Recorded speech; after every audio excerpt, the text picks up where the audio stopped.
Hello, hello, hello. It is me, Dr. Catherine Toomer, here for Dr. Toomer Talks show, and welcome. Um, so I am Dr. Catherine Toomer for any of you who are tuning in for the first time, and I'll reintroduce myself later as more people show up. But I am Dr. Catherine Toomer. I am a family medicine and community health physician and founder of Total Weight Care Institute. I talk about all things that are health, wellness, and weight care related, and I also help people who want a complete and compassionate answer to their weight health issues. And so I'm here today because one of the topics that comes up over and over and over again is menopause, is the weight gain around menopause. Now, one of the issues we run into with weight gain of menopause is very few doctors have learned about menopause when in medical school. Not only a few primary care doctors, more primary care doctors, more OBGYNs learn it than other doctors, but still not most. There's still a huge gap in our education, and that's across the board really for all women's health, because many studies have been overly weighted towards men. And so menopause is one of those issues. And so one of the things that are happening, you have some people out there who are very well versed. And when they are, um, and if you have a doctor who knows really well what they're doing, hold on to that person because it's not as common as you may think. So what menopause is a drop in the hormones that our body requires and for us to be fertile, for us to have babies, to make eggs so that those eggs can be fertilized. And that's estrogen and progesterone. Now, our ovaries also produce testosterone, which helps with our libido and muscle maintenance. But what estrogen and progesterone do is estrogen is required to allow for fertilization, and progesterone is what is necessary in order, well, for the estrogen for the egg production, and then progesterone is for the lining of the uterus for that egg to sit in order to get fertilized, or at least sit to develop into a baby. So over time, what happens as those hormones start to drop, women start noticing certain signs. One of them is irregular periods, menstrual cycles, uh, either shorter or longer or lighter or heavier, but they become very irregular. The other thing that starts to happen is hot flashes. And the reason hot flashes occur is because of the hormonal response to our hypothalamus. That is the part of our brain that helps regulate our temperature. And so when those hormones get reduced, our hypothalamus gets very sensitive, and it creates situations where our body thinks that we're overheated and tries to cool us down, opens up our blood vessels, and that's when the sweating starts. And anyone who's experienced that knows what that feels like. Um, and the other is that it does is it also drops our libido because our testosterone level drops, but it also starts causing muscle wasting. But the one thing that most people notice is their weight gain.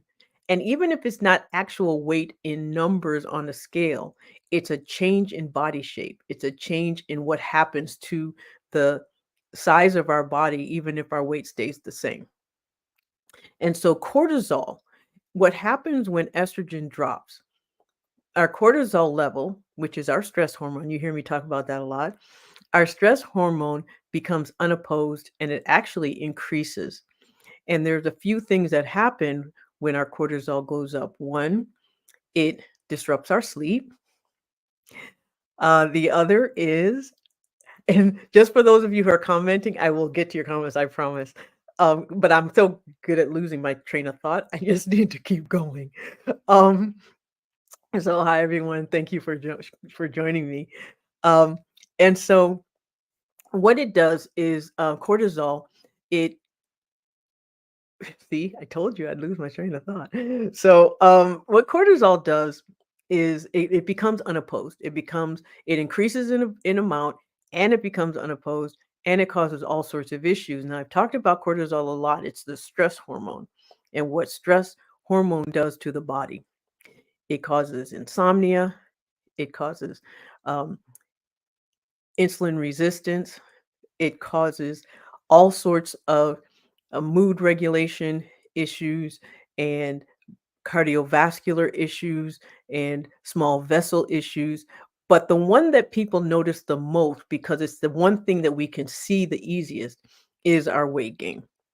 And the reason that happens is it throws off our metabolic mechanisms that help us metabolize carbohydrates or starches.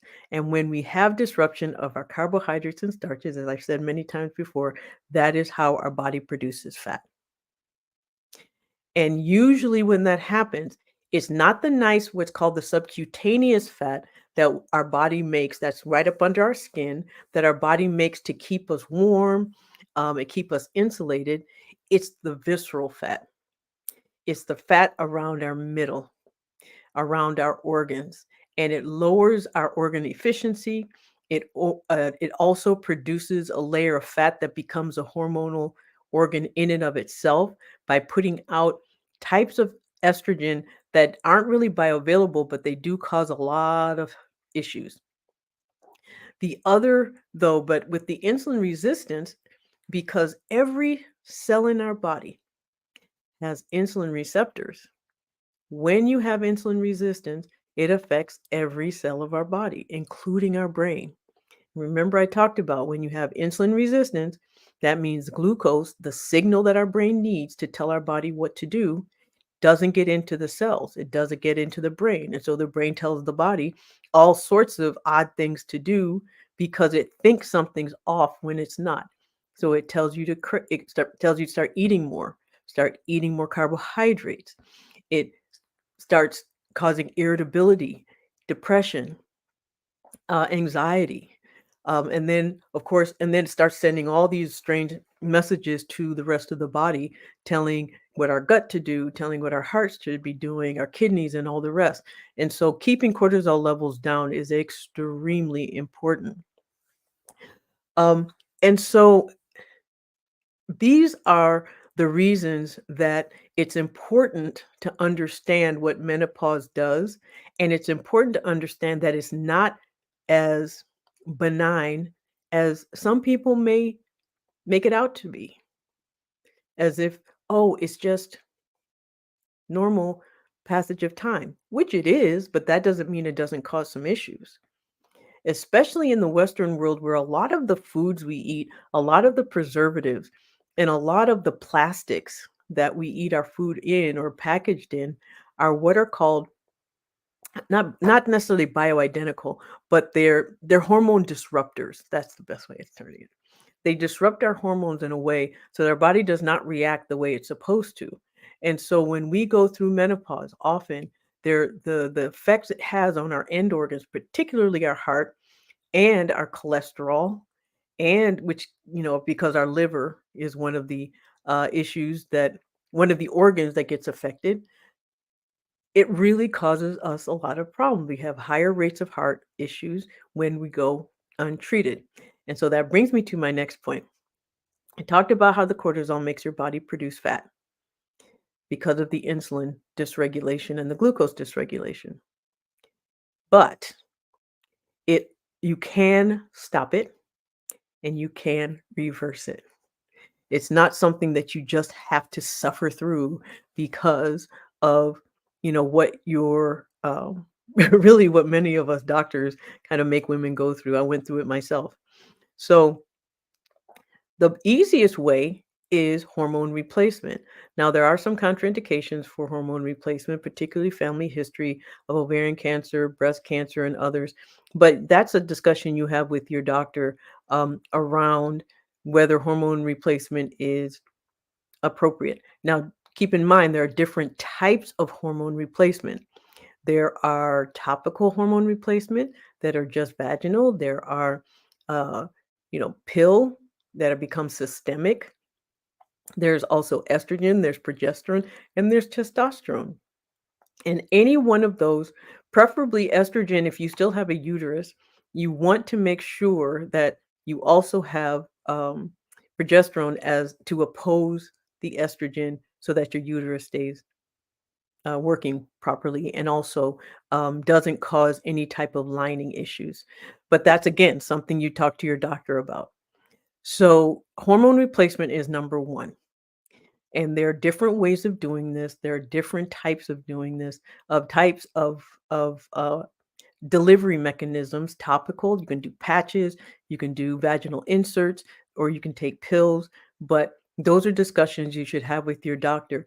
And the earlier, the better. The earlier you have hormone replacement, as soon as your periods become irregular, as soon as you start noticing you're having any of the side effects of increased cortisol, like sleep disruption, like hot flashes, then it's time to have that discussion with your doctor. And if your doctor doesn't know what to do or understand it, then just find another. It doesn't mean you have to give up that doctor. Just find a doctor that understands it and maybe just go to that doctor for your hormones. The other is muscle building. Now, I've talked about this a lot. The earlier you start, the better you will be. When you start early, what that does, it helps preserve your testosterone, it helps preserve your strength, it helps preserve your muscle mass. And so that later on, it helps with your mobility, it helps with your balance, it helps with your overall strength and sense of well being.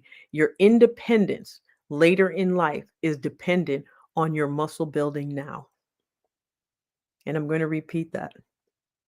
Your independence later in life is dependent on your muscle building now. The earlier, the better. Now, that's not to say if you've already been through menopause, you can no longer build muscle. That's not true. We've all seen 80-year-old muscle builders. So we know that that's not true, but it does take a little bit more dedication and a little bit more consistency and sometimes a little more intensity when you're building muscle at an older age, post-menopausal, or even so as you get closer to menopause, the harder it is. The more work, not say the harder, the more work you have to put in order to get that muscle to grow. And then the other is to keep your cortisol levels down in any way you can. Meditation, mindfulness, exercise that helps reduce, improve your moods and bring those cortisol levels down, like walking, low impact exercise, walking, Pilates, yoga. All of those things are really good at keeping cortisol down, but it's also very important. So when people come to me for weight loss and they're saying that they're starting to grow through the middle, it's almost impossible to reverse that as long as cortisol levels remain elevated. They have to come down. Otherwise, that growing of the abdomen that's growing will always be there because that's where cortisol deposits, makes the body deposit fat. And so the three prongs have to happen. Otherwise, one of them is going to outdo the other two. So again, that's medication, hormone replacement, muscle, and um, getting cortisol levels down. Now, one of the things that is also something to take into consideration is, your family history, your age, your comfort level in having, taking pills versus using something topical. Um, and so those are all very important things to take into consideration and talk to your doctors about when talking about hormone replacement or your menopause in general. Because, but again, if left unaddressed, it puts you at higher risk for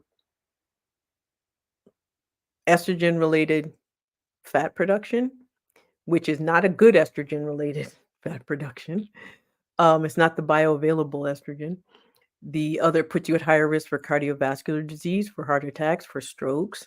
Um, and so it makes more sense just for prevention.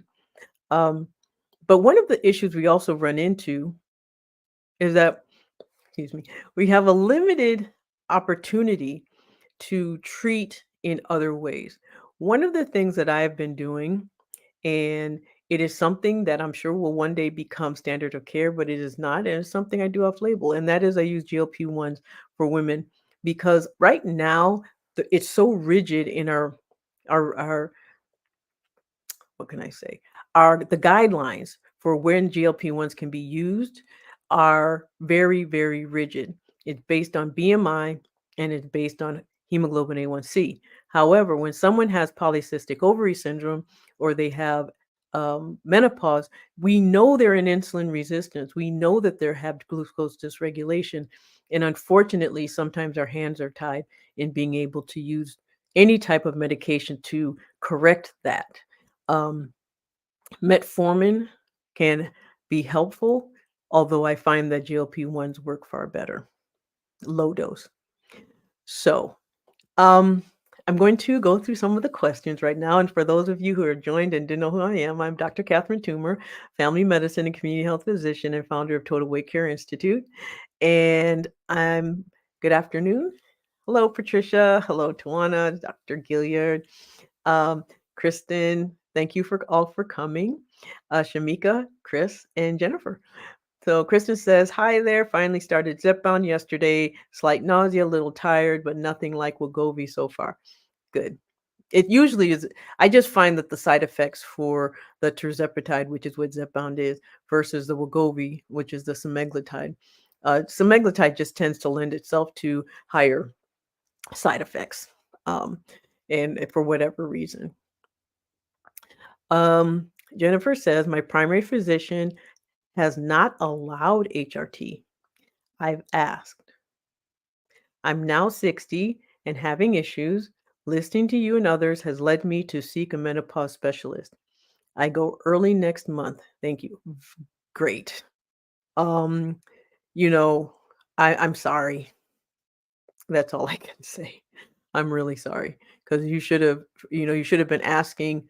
You should have been uh, put on something earlier, but it's not too late still. Even at 60, it's just not too late. I hope not. I'm at 58, so we're all in the same boat.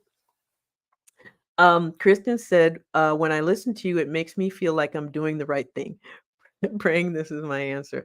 Well, I hope so too. And this is why it's so important to have a partnership with your physician, so that when you go through your changes, when you go through any decision making process, that it's a partnership between you and your physician and educate yourself. When take a pen and paper. When your doctor says something, write it down. If it's a word you don't understand, either ask them to explain it, write it down, and look it up later.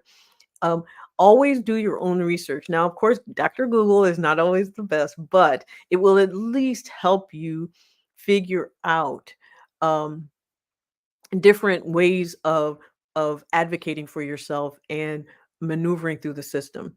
Chat GPT is also another good place. It's AI, and you can just ask questions. If I am of this age and I have these symptoms, what type of doctor should I see? Or what questions should I ask my doctor to make sure that I get the medication I need? How do I advocate for myself? These are all questions you can ask and you can get, I mean, you don't have to take the answers that, you can, of course, critical thinking, you can use them or not, but at least it gets you on the right path. Okay. Um, any other questions? Okay, well, again, I am Dr. Catherine Toomer. Thank you so much for coming. I appreciate it. Um, and it says, what is a GLP? I'm on Wegovy and metformin. Okay. GLP stands for glucagon-like protein. Wegovy is a GLP. It's a class of medication. And so the class of medications are there's but the old ones are Bydureon and Byetta, and then we had Victoza, then Saxenda, then we had Trulicity, and then Ozempic, Wegovy, and Mounjaro and Zepbound. Those are all GLP-1s. GLP-1s do a lot of things. They get a lot of press for their weight loss properties, but remember, gain and loss is a symptom of something else going on, of a metabolic process, and GLP-1s treat that metabolic process. And so that's what they are. And yes, Wegovy is a GLP-1. It's just a class of medicine. All right. Well, thank you for coming. Hello, Dr. Una. Thank you for showing up. Um, and if you have any questions, again, you can do a couple of things. If you have questions and you want to get answers, you can join my group, which is Facebook. It's facebook.com/groups/total weight loss. If you join my group, I'm always in there. So if you post questions, I will see them and I will answer them. That's the best way to get access to my information. The other is you can subscribe to my YouTube channel. And a lot of the videos, of course, are from these Tuesday talks, but I also do others, and I have others from before that you can go through and sometimes find the answers that you're looking for. But those are the 2 best places, and if you wanna work with me, then it requires an appointment for consultation, and you can get that through, my website, through contacts of my website. Just say, "I wanna talk to Dr. Toomer," or you can call my office, and the number's on there too. So, and they'll give you an appointment. So, well, thank you for coming, and I appreciate it so, so much, and I will be here next week for another episode of the Dr. Toomer Talks Show. Good night.